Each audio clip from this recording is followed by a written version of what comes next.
Good evening, everyone. Thank you for making the time to attend today's webinar on voice interfaces. As people are, you look at Amazon Lex devices and you look at, Google One devices. There's voice-enabled activation happening everywhere. So we thought it'll be good for all of us to explore what are the interesting things happening in that domain.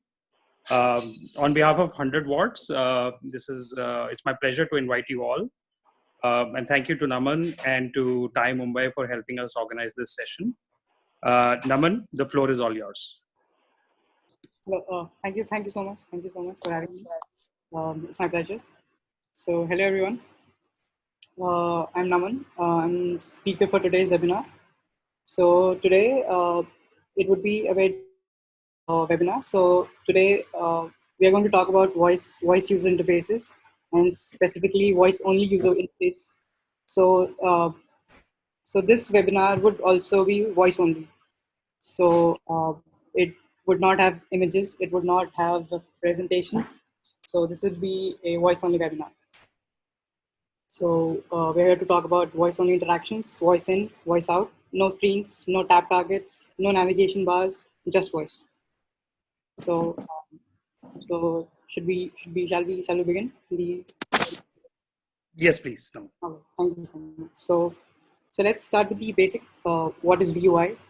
So a voice user interface is a way of interacting with devices and machines that use a person's voice rather than them having to type or even look at a screen.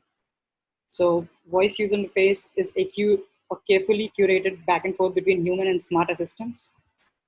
And the advantages of VUI are that it's fast. People generally speak faster than they type. It doesn't require you to touch anything. It's contactless, and also you don't need to have a screen for that, and it's more accessible. So currently we have three major platforms that are really popular right now. So one is Google Assistant, another one is Amazon Alexa, and Apple's Siri. So VUIs can also allow visually impaired and people with low mobility to access more services, and VUI can provide an improved user experience for those people as well. So now designing for voice is different than designing for mobile and websites. So let's talk about how voice interface design is different than traditional visual design. So if I talk about visual design or website design, in website design, we tend to focus on the structure first and put dummy text, lorem ipsum, and then we add the real content later.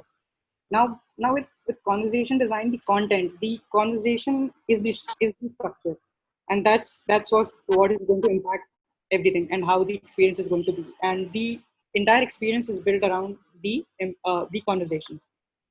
One more thing with visual design is that we usually know what the user did. For example, they clicked the button, maybe they swiped or selected a menu item. But with VUI design, it is more of an educated guess. We have a pretty good idea of what the user said because there's a huge variety of way or in which people might speak or ask to complete a simple task. Let's take an example. Let's take a classic example of setting an alarm. So there are a lot of ways in which a person can ask to set an alarm. For example, Alexa, set an alarm for 10 a.m. or Alexa, wake me up at 10 a.m. So in VUI, we need to anticipate and spend a lot of time on designing for all these different ways that people might ask or speak to accomplish the same task.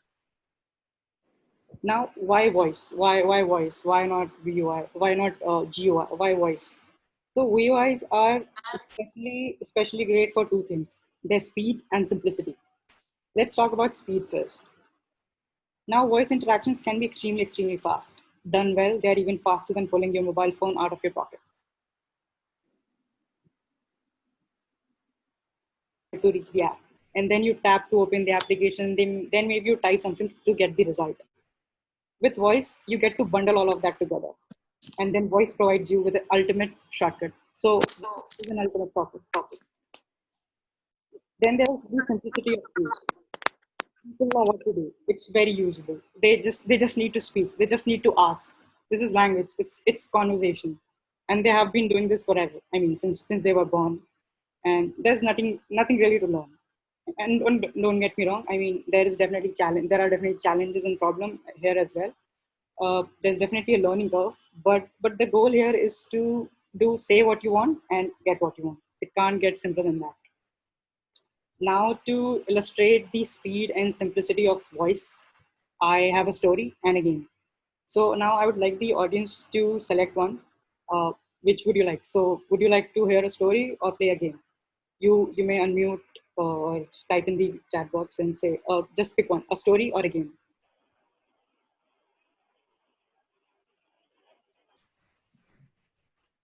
Game. Okay, okay. So I've got okay. So I've got a lot of answers for game. Okay. So cool. Let's play a game that's called How many taps would it take? So here we count. Here we count the number of taps to take, number of taps it take to complete a task. So let's take a very simple equation. What is 12 into 48? 12 times 48. Now just don't take out your mobile phone. Let's just think about it. How it would go. So you will take out your phone. You'll take out your mobile phone. You open your phone. You navigate to the app. You tap the app. You type in the equation, and then you get answer, which is 1 2 space. Sorry, 1 2 into 48. Then you get the answer. So on my device, I did it earlier. It took me 8 taps on my mobile phone. Now let's take another example. So for example, let's say play Back in Black on Spotify. Uh, Now I think on my device I did it in 13 taps, and I also used the search function to get to this result. And thanks to the search function that it helped me with suggestions. So long story short, with voice we can get our answers very quickly and easily. So voices, it's really powerful when done right. But that's the part, when done right. So voice also has a lot of use cases and applications. So it can be used in our homes, it can be used in hotel rooms, or even in hospital rooms to assist patients. So let's explore some of these use cases as well. So again, open to the audience. Which would you like? Alexa in a hospital room or Alexa in a hotel room? You may unmute or type. Okay, hotel. Okay, okay, hotel room. All right, hotel room. Okay. So a while back, Amazon launched Alexa for hospitality, and now users would be able to use their voice to adjust the room temperature, control the lighting and the TV.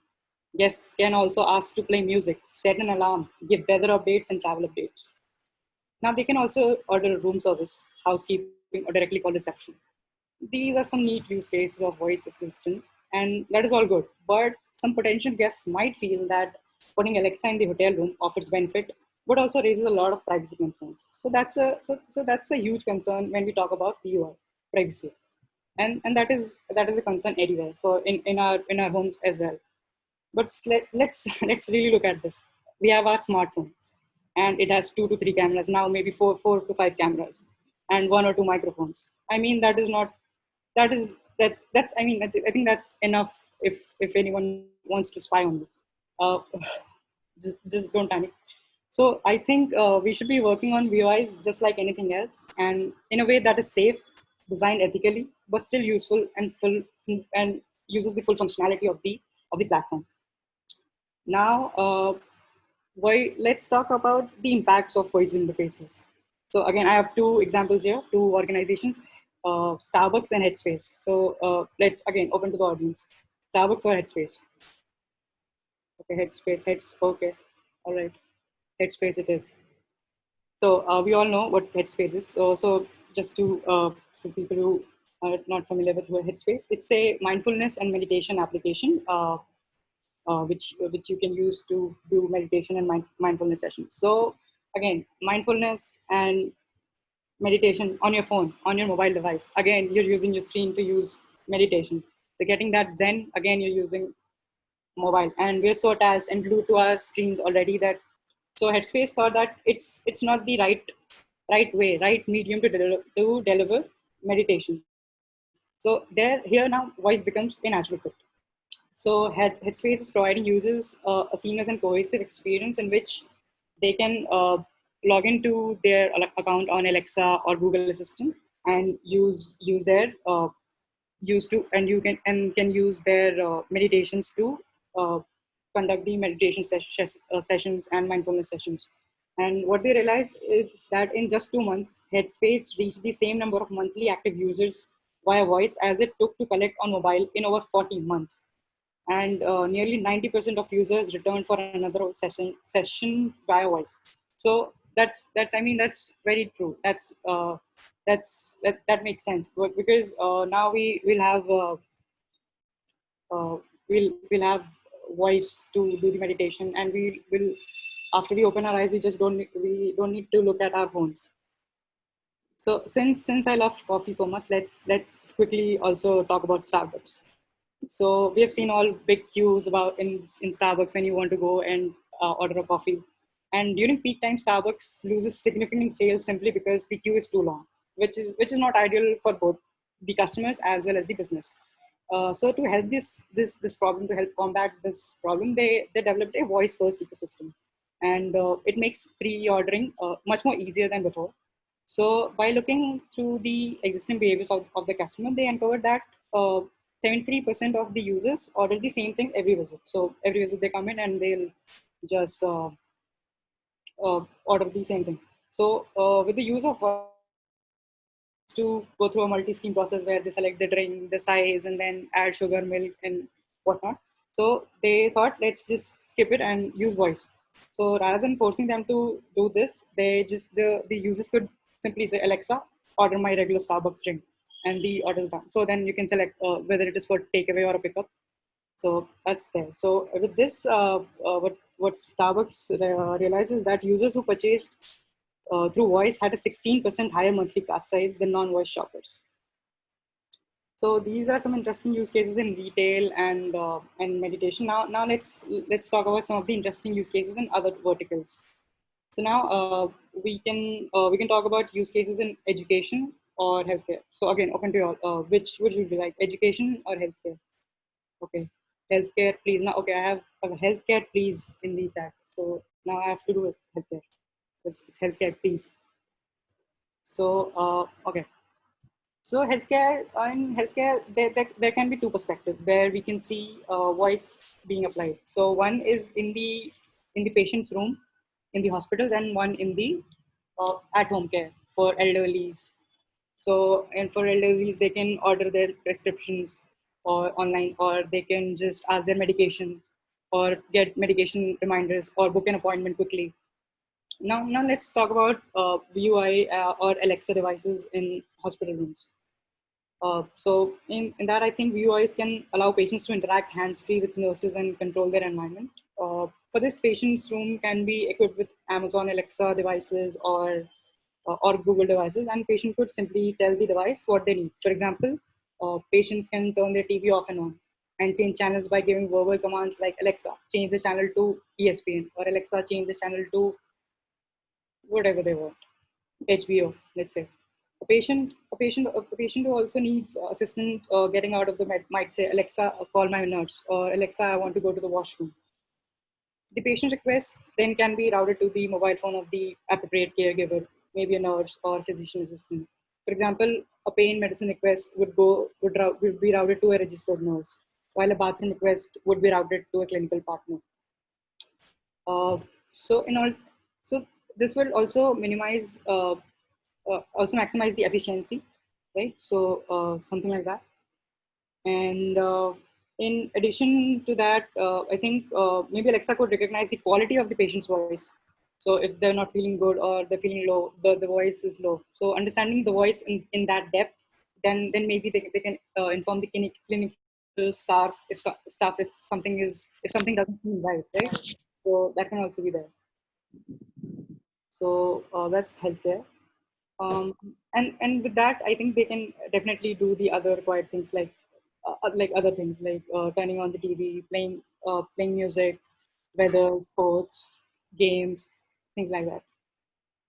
Now, the aim of systems that are VUI based is to give a more immersive experience, more complex and more human in nature.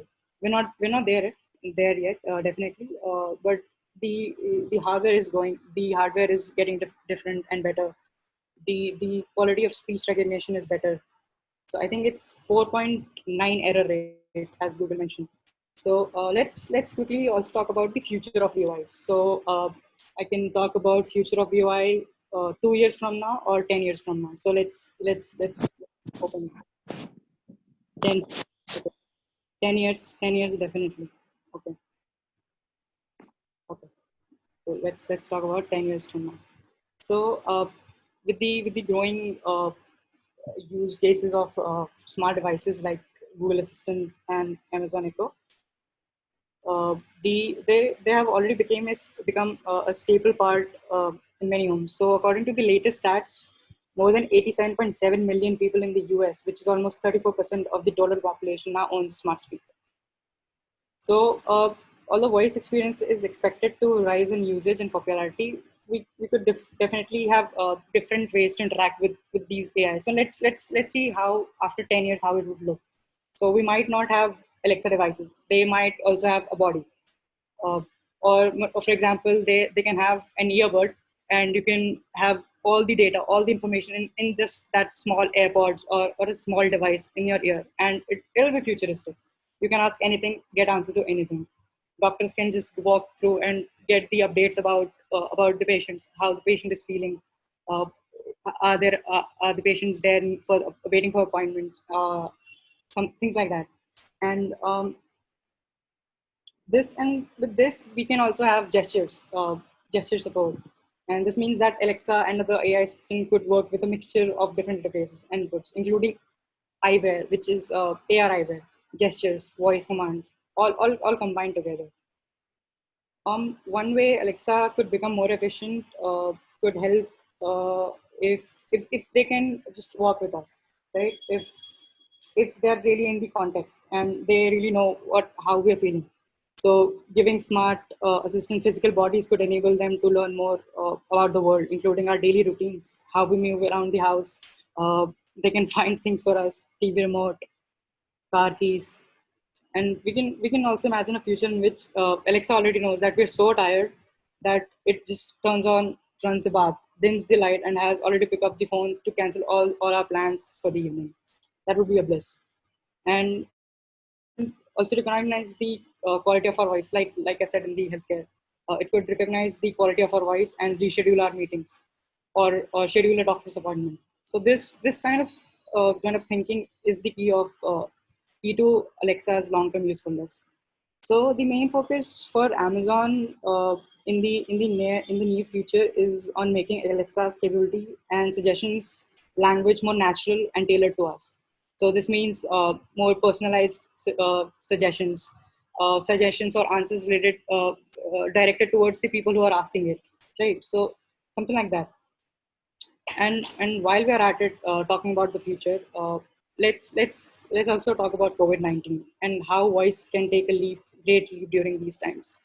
So we all know how the situations are. So social distancing, being away from the uh, away from the environment. Sorry, the surfaces. So in public spaces outside the hospital, the tech industries and government have turned their attention to decreasing the tactile transmission. And companies like Alibaba have provided the government with AI-powered robot calls that automatically calls the patient and asks the questions such as their travel history or physical condition and past medical history to prevent it from further spreading. So one great example is Grace chatbot. So Grace chatbot is able to diagnose patients, administer their guidance, and also share tips on self-isolation. And it can also provide instructions for at-home care for non-critical patients. So the idea of this is to also say like the burden is increasing day by day, and on the physician staff, and so it can help the healthcare workers as well. So now, and I think we can also take a step forward and towards seeing the decreasing touch transmission of germs from surfaces, such as elevator buttons. So we can completely eliminate buttons like or by experimenting with voice activated elevator. So you can just call the lift with your using your voice. And as working from home becomes part of the new normal, so might the increased usage of smart speaker devices and maybe whether for environment, education, entertainment, or boosting productivity. In the future, the request for voice-enabled technology will be fueled by the instinct of self-preservation and staying healthy. Once people experience the first elevator they can speak to, the first vending machine they can order from, and patients experience the first iPad they can sign in with without having to touch any button or any screen, it will be the consumers pushing forward the new normal. The question won't become from brands and it won't be why voice. The question will be coming from the consumers and the customers, and they'll be asking why can't I just use my voice for this. With that, I'll ask this question. I'll ask why, uh, why VUI and what is VUI. So this webinar was VUI. This is VUI. I so usually if you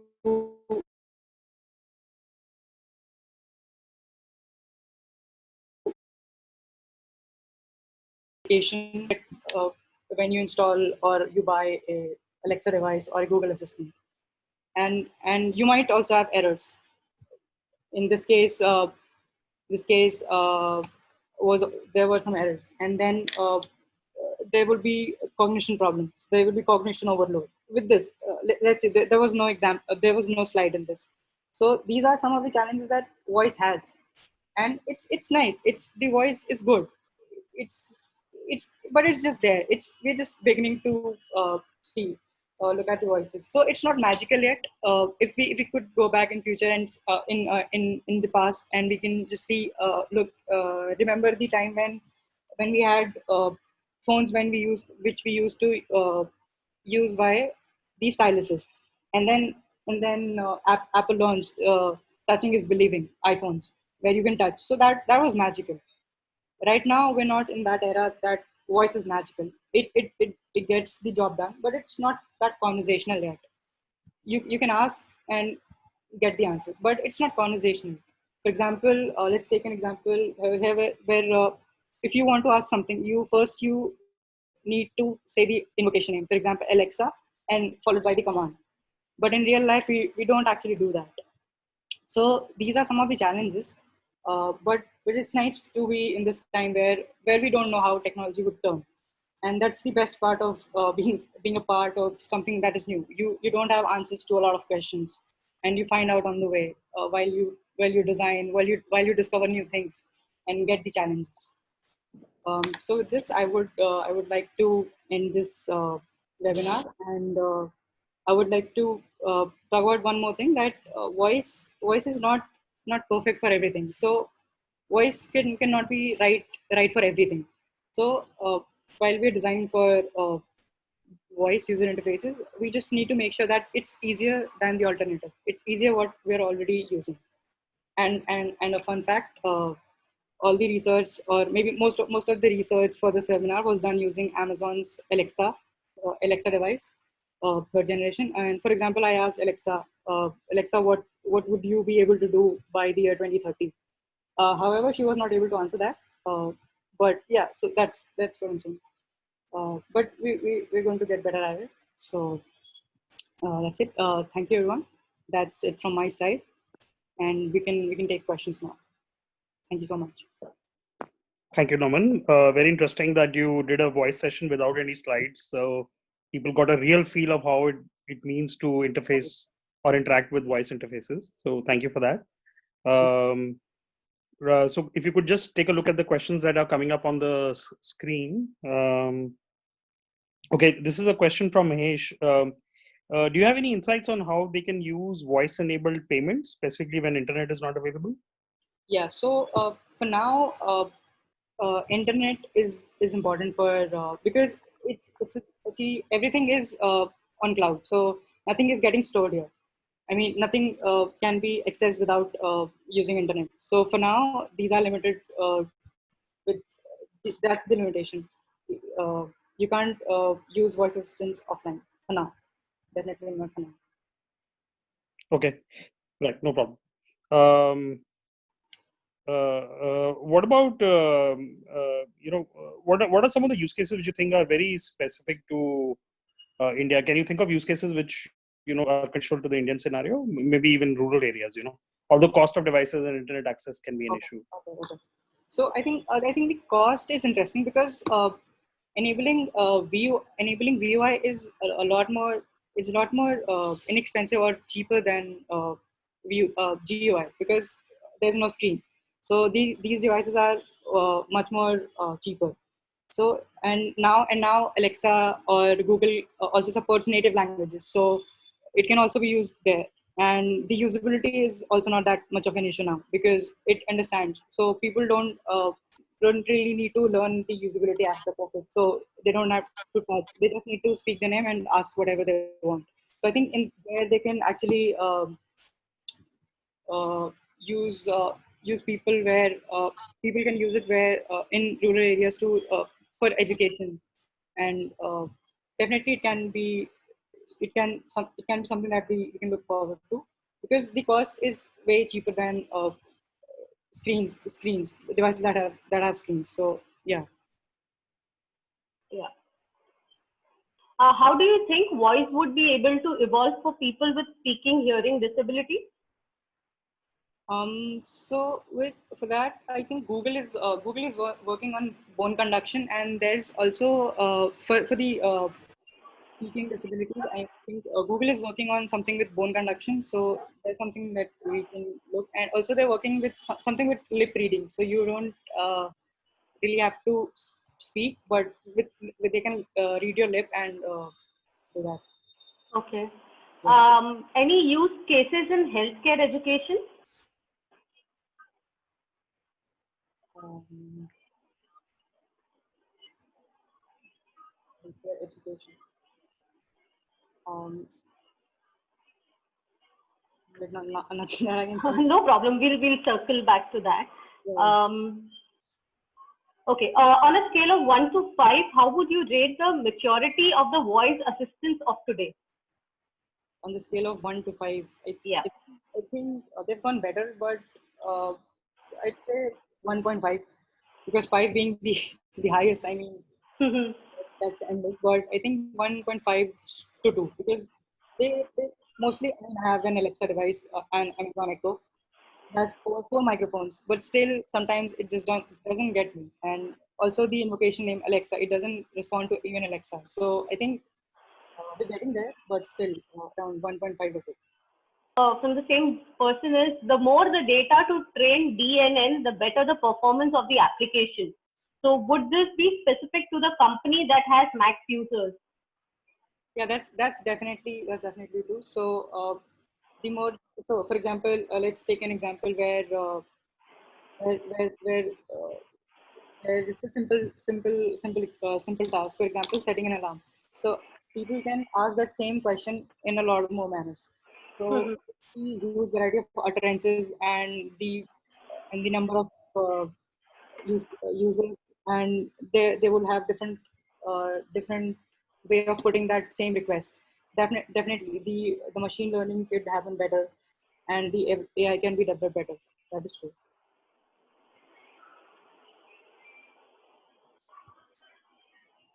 Okay, there's one more. How a design for an interface is different from designing for voice in terms of the digital and device integration.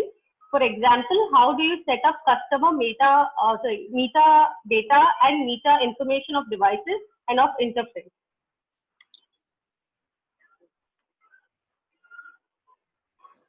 Okay. So so for Alexa devices and Google Assistants, you also have a skill.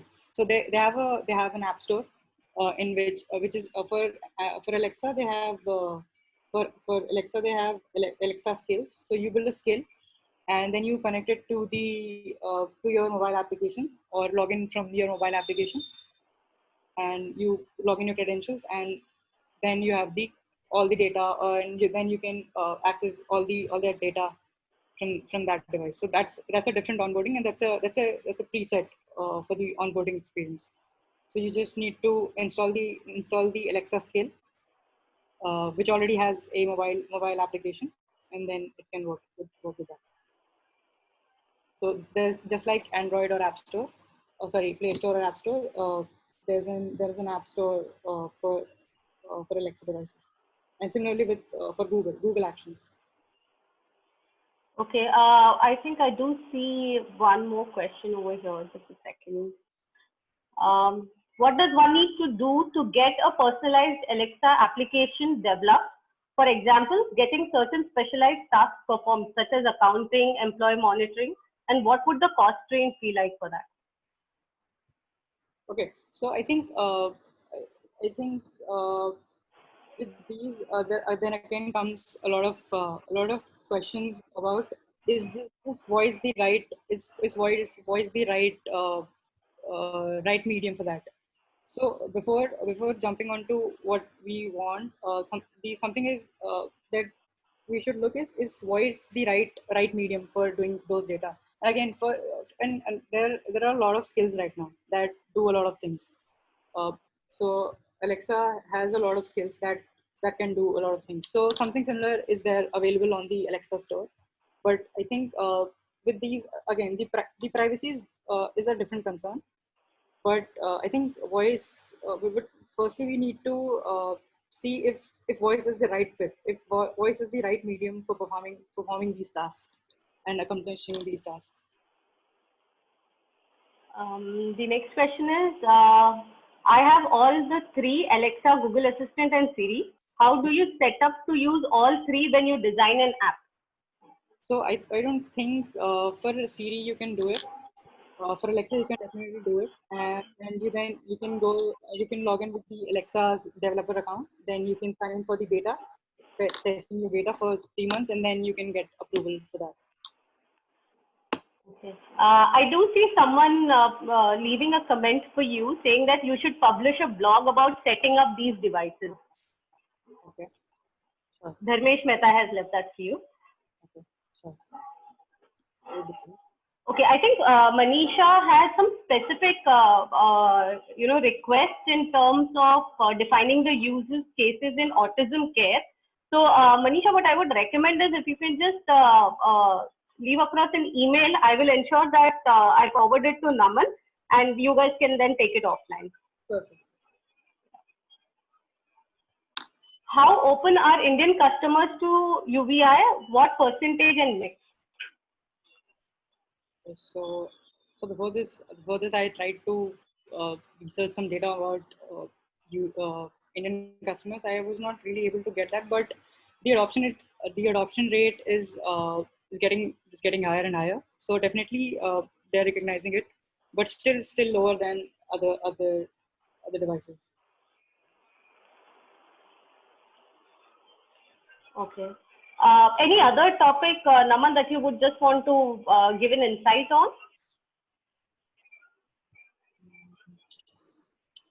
So okay. So now we're having this conversation. So I can also talk about how conversations are not mature yet. For example, about the maturity. So for example, we don't always respond to a yes or no question as a yes or no.